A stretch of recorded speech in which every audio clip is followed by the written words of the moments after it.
I'm Art Lewis. Nice to have you with us. Later on, after the 10 o'clock news, we'll be talking to Don Saldia from the Area Agencies on Aging Association of Michigan. And at 11 o'clock, we'll find out about the Electric Kitsch Record Store. That's what's coming up on Focus. But for this hour, there's an organization in the Bay Area that's about to celebrate their 60th anniversary. And we're going to talk about it this morning with a couple of special guests. First of all, she chairs the board of the Bay Chorale. We say good morning to Barb Handley Miller, who I haven't seen in years. How are you, Barb? It's so good to see you, Art. Thanks for having us. Good to see you. Yeah, great to see you. Also with us, the director of Bay Chorale, and he is John Rickard. John, good morning. Good morning. Good to see you guys. Great to be here. So a little history. I'm going to start out with something because I do this frequently, reminding people how good we have it around here.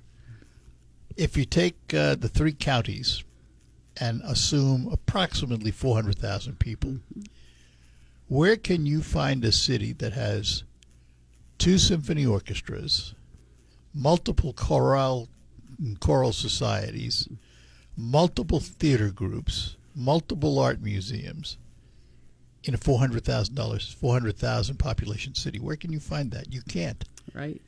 Yeah. You can't. Yeah. Here we are. That is so valuable. You're absolutely right. And I love it when I meet people, and there are so many of us that consider ourselves Tri-County residents. That we, you have to be today. It's a region. Absolutely. Absolutely. But take advantage of all those arts opportunities. It's wonderful to see the community theaters really even more integrated than I think I've ever seen them, in sharing actors and auditions. And as you said, the number of choral groups between the Midland Center for the Arts, Bay Chorale in Bay City, and the Saginaw Choral Society is wonderful. Stunning. I mean, it's amazing. It's amazing. It is. It's wonderful. So what got you involved in it?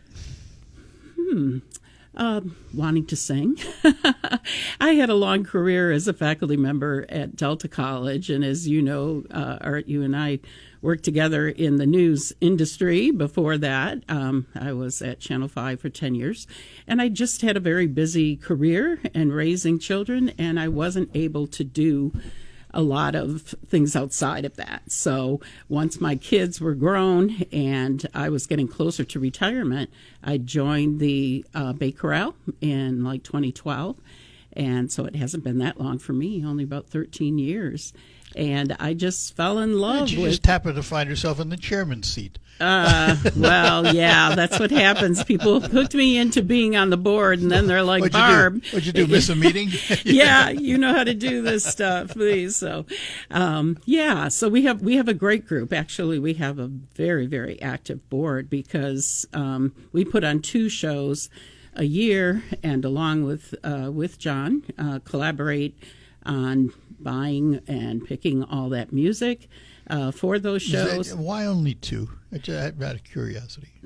Yeah, well, we're an all-volunteer group, and we have just found that works for us. But we do extra things as well. For example, this season, we like to give back to the community. And John, if you don't mind me telling that story, in his role as a musician and with the band Stone Street Revival, he has done some work at... That's where you knew him. Yeah, they have such a great band. I love their band. They are. Well, I mean, you talk about a band made up of professionals. Yes, they're excellent. I mean, so big city. But some members of his band and John have done some things at Winter Garden Village in Frankenmuth. And so he asked the choir to do our show a second time as a give back to the community at Winter Garden. So we're going to do that on Sunday the 7th after our show Friday night. And then Monday, we have been very, very lucky and very grateful to receive support from the Bay Area Community Foundation in Bay City. And they have their holiday party on Monday the 8th at the foundation over at the Railroad Depot in Bay City, we so love. So we'll be stopping in to do a portion of our show for their party as well. So we do Full some chorale additional or things. just a partial? That will be. It's kind of the army of the willing. Yeah, I get that. You know how that I know goes. how Yeah, that goes. yeah. But it's a good number. It's a good number. So we will have a good sound, and both our director and accompanist will be coming with us. So there's a real commitment to give back to the community in that way as well. So, John, you're a musician. You have been all your life. Yes. What else did you do? Or was that it? Well, made your no, living in I music? work for a church, Michigan Avenue Baptist Church. I'm the music director there. And I teach trumpet lessons over at Herder Music. Oh, do you? Yeah, I teach beginners all the way up to folks my age that still want to learn how to play trumpet. And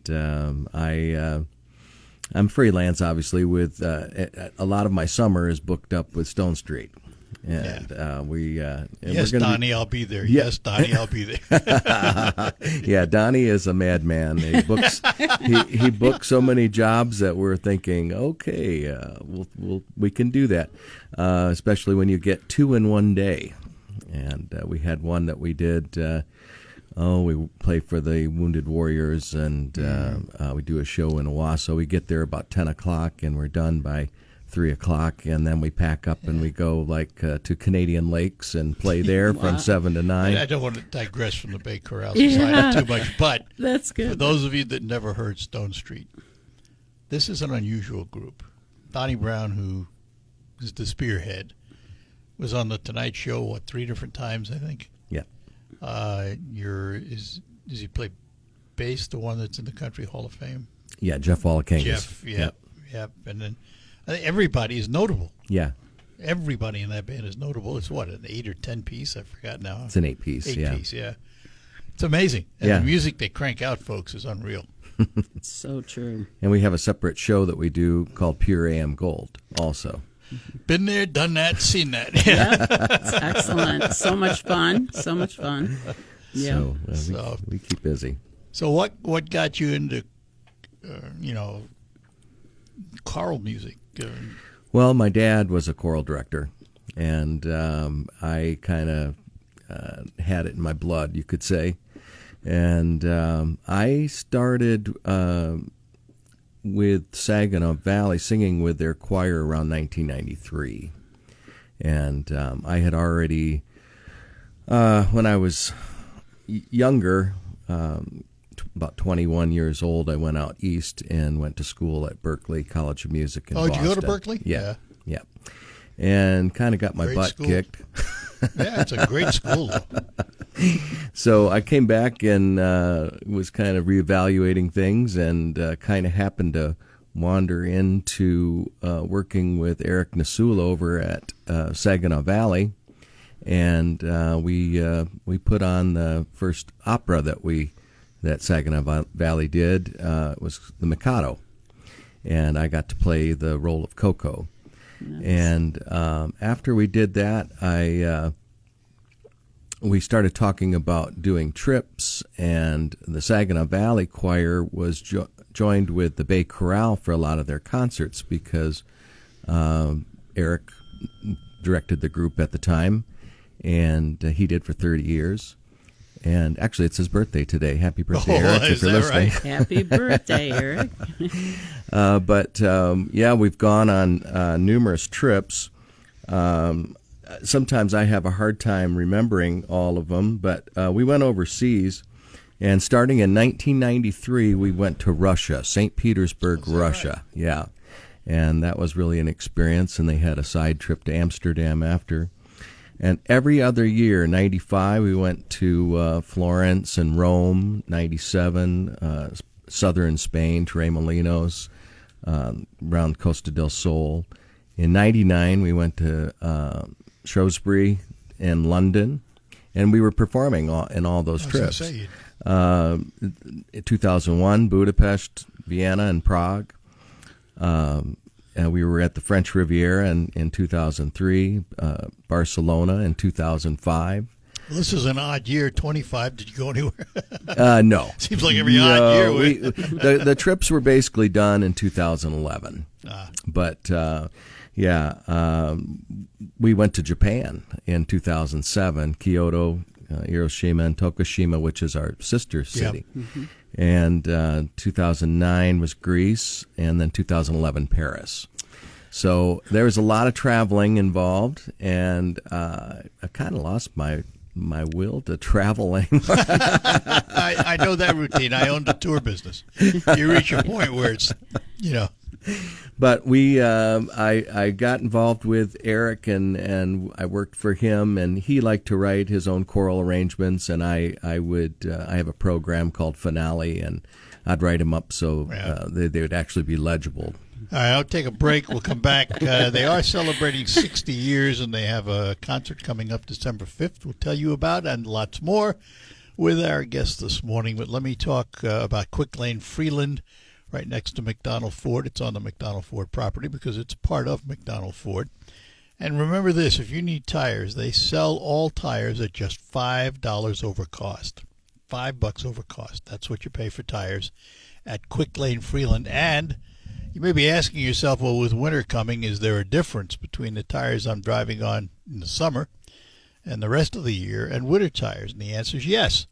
And I've asked John from Quick Lane Freeland to explain it. Hello, Art. Yes, winter tires are made with a pliable rubber compound that includes silica to stay flexible and maintain grip in freezing temperatures, unlike harder all-season tires which stiffen and lose traction in the cold. This flexible compound allows the tire to better conform to the road surface, providing superior grip and traction on snow and ice to keep you safe. Thanks, John. Stop in today to Quick Lane Freeland on M47 at McDonald Ford. Have them check your tires to see if they're good for the winter. While you're there, have them check the cooling system, too, because we do live in Michigan, folks, and winter is, not only is it coming, I think it's going to be here today. So stop in. Quick Lane Freeland and McDonald Ford. While you're there, check out the lineup of Ford vehicles for 2025 and 2026 at McDonald Ford and Quick Lane Freeland. Two names standing ready to help you with all your automotive needs. You're listening to Leaf Filter Radio. A beautiful setting, and we loved being there. Oh, it's a I great think, theater. You know, Jordan Dice was great to work with, but the stage doesn't have the depth to carry us.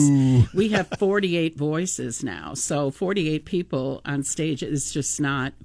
We couldn't fit anymore. So sadly, we did move on. But the high schools have been great to us, and it's been really nice for whoever is hosting us to have their choir sing with us as well. And those students are amazing. And I'll let John describe the work some of these high school directors John, do. I have to ask this because you really only do 2 official concerts a year. That's right. Is that easier to program or harder to program? Well, it's easier, it's when it gets difficult, and one of the things that we're thankful of, we received money from the foundation.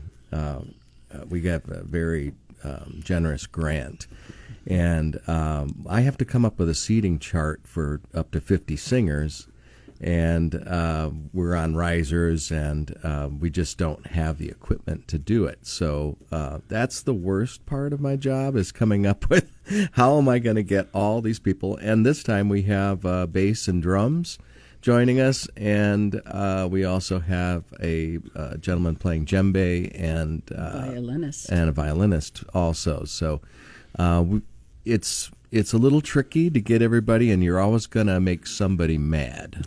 Where they're going to end up, they're not going to like it. Yeah. But I asked a few people, I said, what do you think of where the seating chart?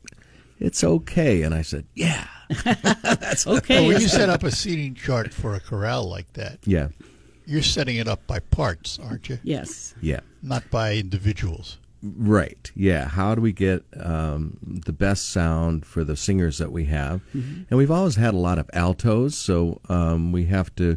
We put them in another room. No, I'm just kidding. Tone them down. He's kidding. He loves his altos. No, the altos are great. Actually, everyone is great.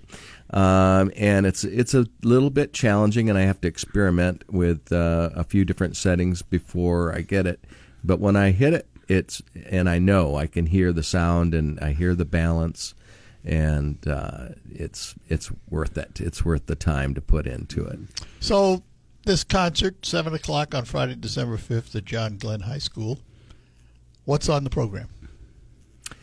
Well, we have a lot of, we were thankful to get new music, and we have a great song selecting committee that they get together with me, and they're picking out music so far in advance. They're picking out Christmas music during the summer, and it's funny, you're on a very hot day, and we're getting together in an air-conditioned room, and we're talking about Christmas music.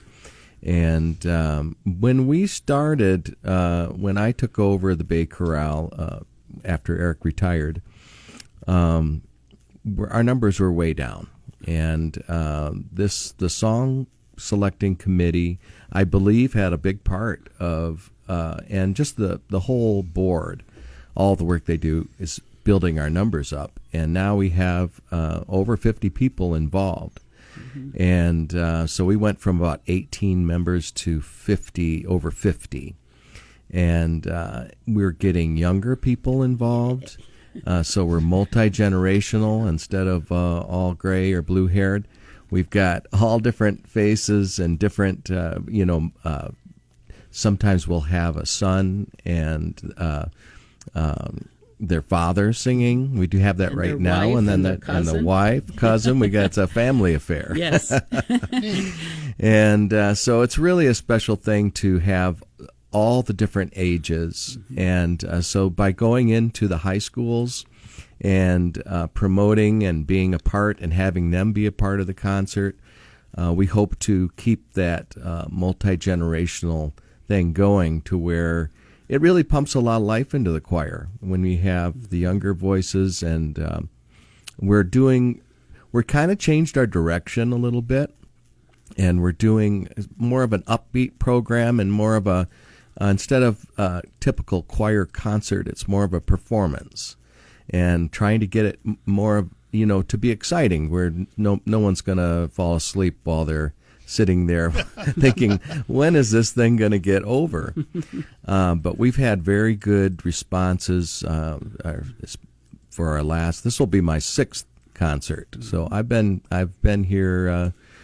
Not as long as, obviously, Eric Nasulo, who was there for 30 years. But because of the board and the direction they wanted to go, we are really seeing improvement, and it's really an exciting thing to watch this group grow. All right, we'll talk about the music in just a moment when we return. So we talk about the 60th Years of Joy for the Bay Chorale Society. Hi, this is Catherine Tate.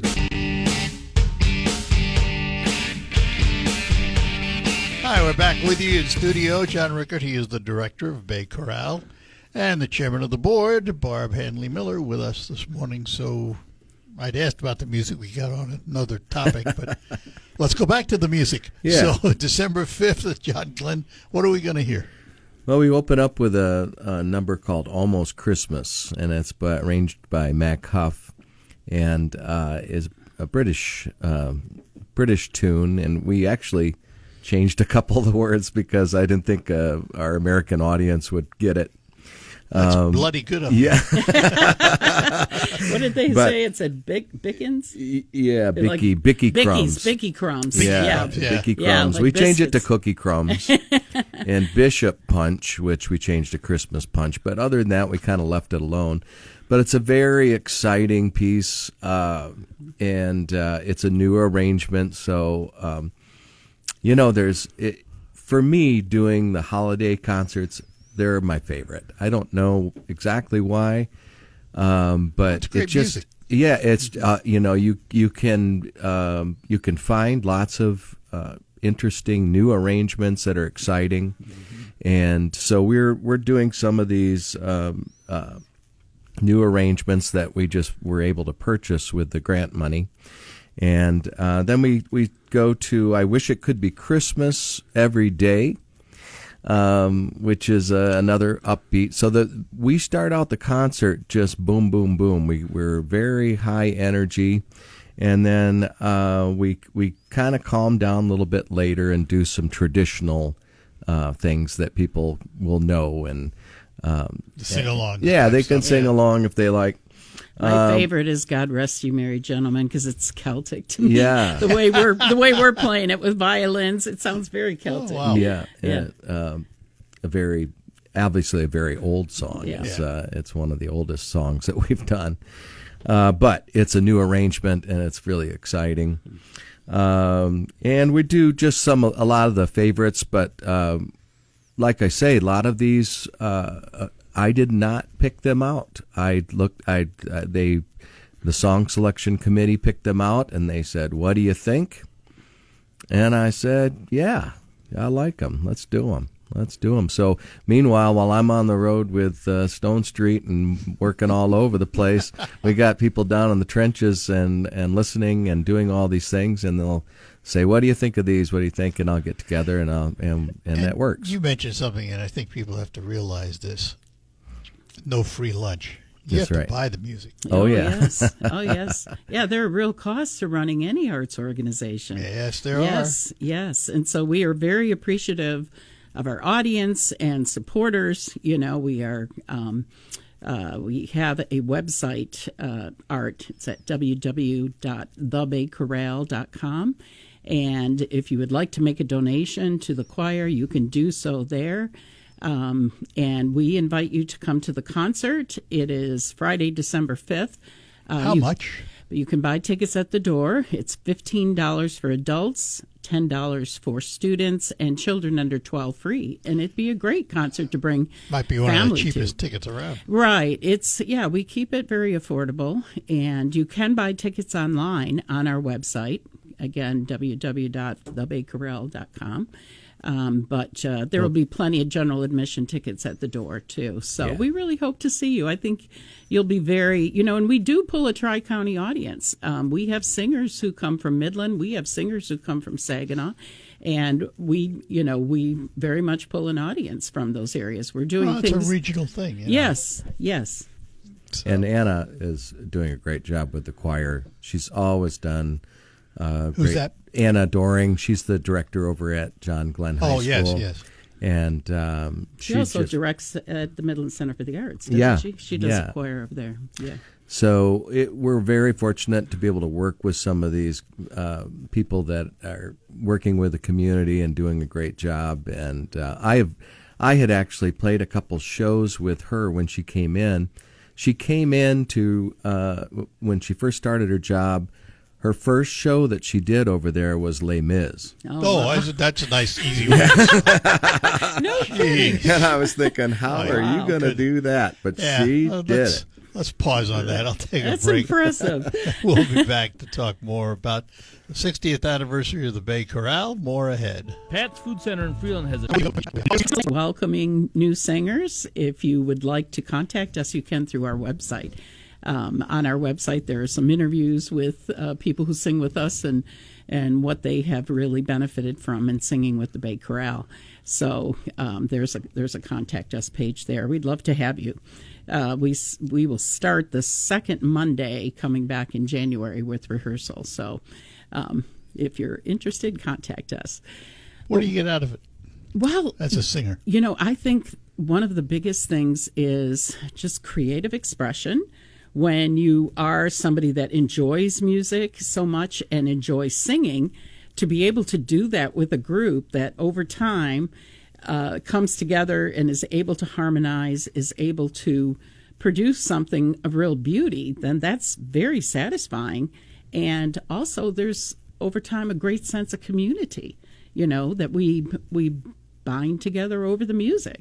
And week after week, we get to know each other more. In the years that you build up being in the choir, you make new friends, and that part is wonderful. But when I was doing some research a while back about choirs, one of the things that's becoming really obvious, and I keep seeing this repeated in brain research, John, I'm sure knows this, is that anytime you're tackling something new, it's so good for our brains, that it's the equivalent of learning a new foreign language. Every time we're learning a whole set of new music, even if you read music, you still have to learn that. Mm-hmm. And so it's stretching you. Many years ago, I had a conversation with Malcolm Field, the late Dr. Field. Yes. And I said, let's talk about dementia. And, if you have a brain job where you have to use your brain all the time for whatever purpose, does that in any way stave off dementia, for example, to which the good doctor said, don't discount it. Yeah. Yep. Absolutely. Keep your mind active. Yeah. That's right. And look at Tony Bennett. That was so poignant to see his In last the concert late with 90s. Lady Gaga, in his 90s and with dementia, with significant dementia. But his band director came every day to his Central Park apartment and went through his repertoire because they knew it was good for him and it made him happy. Yep. And so when we are singing and when we are in that moment, we are releasing endorphins too. You get a runner's high. You get a lot of things, like that are very pleasant that release endorphins. Singing does too. So if you come in, there's many times, depending on what's going on in your life, you might come in kind of down or something. You get into the music, you forget about those things that are happening, and, you're releasing endorphins and you're feeling better. So you get a mental boost out of it. And that part is wonderful too. Yeah, you get a little adrenaline rush. Yeah.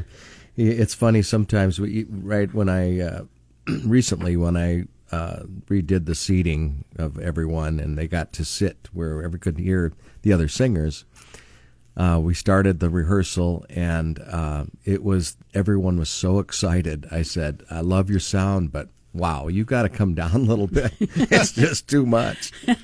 But to hear that power and the excitement, it's a great experience. Yeah, it really is. So, and it's good for you. It's good to be a singer. It requires you to do certain things physically, and just the working with people and learning new things, and being able to sound good and pull off a good performance is it's exciting for everyone involved. And the one thing, the late Jack Yonker, who of course had the Saginaw Choral Society for a long time, told me, don't look at your voice as a voice. Look at it as an instrument. yes, That's right. Yes, absolutely. And I started thinking about that. Yeah. Oh, yeah. Yeah. And when I was young, many moons ago, I was a clarinet player Okay. in New York Yeah. City. Oh, good for you. And I started to think about that and how you have to study the way you blow into the reed, the mouthpiece, fingering, and vocals the same way. You have to learn about breathing and all of that, Yes, yes. And I think John has done a great job, helping us with dynamics, with tone, with, he's very good at that, at painting the song in a way that makes it interesting vocally. It's an interesting way of putting it. That's what you're doing, painting a song. Yeah, Yeah. that's right. Yeah. And there's a lot of egos out there too. No, come on. Egos in the choir? Come on On now. stage? No. Where'd you get that idea, John? We do pretty darn well together, we though. do. We do. Well, let's leave everybody with the information again about the concert. Okay. 60 Years of Joy. 60 Years of Joy. I was 9 years old when this choir came in. Yeah. It's amazing. And we're about half, younger people now. So it's really wonderful. Our concert is Friday, December 5th at 7 o'clock. It's at John Glenn High School on Kiesel Road in Bay City, West Side. And you can buy tickets at the door, $15 for adults, $10 for students, and children under 12 free. We'd love to see you there. Well, Barb, it was good to see you again. It's been Great a to while. see you, Art. I know, always good to see you. John, always good. Thanks. Yes, good, great. Thanks for having us. You Thanks so bet. much. And happy anniversary to the Bay Chorale Society. Thank you, and happy Thanksgiving to you. And happy Thanksgiving. We will be back to close out. Tell you what's ahead next hour. The ovens are hot, and so are the. Another show. We thank Barb Hanley Miller and John Rickard for being with us from the Bay Chorale Group. Coming up, we're going to talk about the Area Aging Association of Michigan. But before that, news from CBS and the local report, of course, bringing you up to date on the region and the state. We'll be back. Broadcasting from the